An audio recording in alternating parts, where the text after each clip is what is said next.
হুমায়রাকে নিয়ে কোথাও গেলে এত জ্বালাতন করে, যা দেখে তাই নিতে চায়। এই যে মাছগুলো দেখছে, এগুলো নেওয়ার জন্য বায়না করতেছে।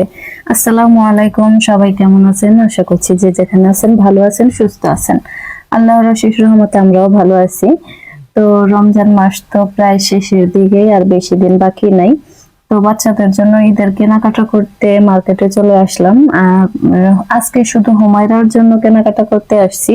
ইয়াসিনেরটা আর 2 দিন পরে করব, কারণ ইয়াসিনেরটা আমাদের বাসার কাছে যে মার্কেট আছে ওইখান থেকেই কিনবো। কারণ ওইখানে একটা দোকান থেকেই আমি ইয়াসিনের জন্য সব সময় প্যান্ট শার্ট গেঞ্জি যাই কিনি, ওইখান থেকেই কিনি। তো ওই দোকানের জামা কাপড় গুলো কোয়ালিটিও খুব ভালো আর দেখতেও খুবই সুন্দর।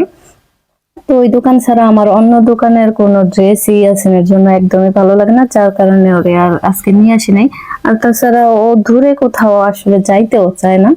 মাঝে মাঝে যদিও নেই কোথাও, অনেক জোরাজুরি করে নিতে হয়, কারণ ও ইচ্ছে করে কখনোই কোথাও যাইতে চায় না।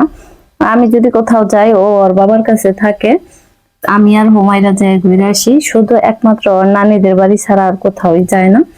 তো এই যে কথা বলতে বলতে আমরা মার্কেট থেকে ঘুরে চলে আসলাম। আর আমাদের বাড়ি মানে আমার বাবার বাড়ির কাছ দিয়েই আর কি আসতে হয়, ওই রাস্তা দিয়েই। তো হুমায়রা বলতেছিল নানা বাড়ি যাওয়ার কথা। তো আমি বললাম যে না, আজকে গাড়ি থেকে নামবো না, অন্যদিন আসবো। তো এটা শুই না, ও সেই কান্না করতেছিল।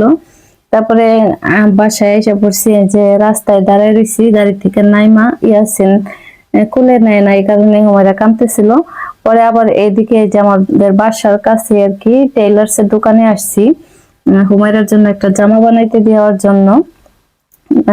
এই কারণে আসছি। তো পাশের দোকানের এই আপুটার বিড়াল দেখে ও তো আর আসতেছে না। আর এই যে জামাটা দেখেন কত সুন্দর হয়েছে না বানানো। তো আমি সবসময় এই টেইলার্স এর কাছ থেকে বানাই। তো কথা বলতে বলতে আবার চলে আসলাম কিছু বাজার করার জন্য। তো শুরুতে একটা তরমুজ নিলাম, আরো কিছু বাজার করব। তো ওগুলা রেকর্ড করা হয় নাই, চলে আসছি বাসায়।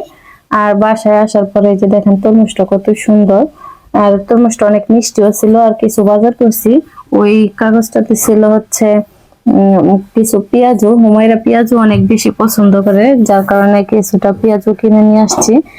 আর এখানে আছে কিছু সবজি, গাজর, বরবটি, পটল, তারপর করলা, কাঁচামরিচ, আর হচ্ছে পেঁয়াজ, রসুন। তো এগুলো ঘরে ছিল না, যার কারণে কিনে নিয়ে আসলাম একেবারেই। আর এই যে হুমায়রা বড়ি তরমুজ খাইতেছে আর দুষ্টুমি করতেছে। তো ভিডিওটা কেমন লাগলো সবাই কমেন্ট করে জানাবেন। যদি ভালো লাগে লাইক কমেন্ট শেয়ার করে দিবেন, আর পেজটাকে ফলো দিয়ে পাশে থাকবেন। তো সবাই ভালো থাকবেন, আল্লাহ হাফেজ।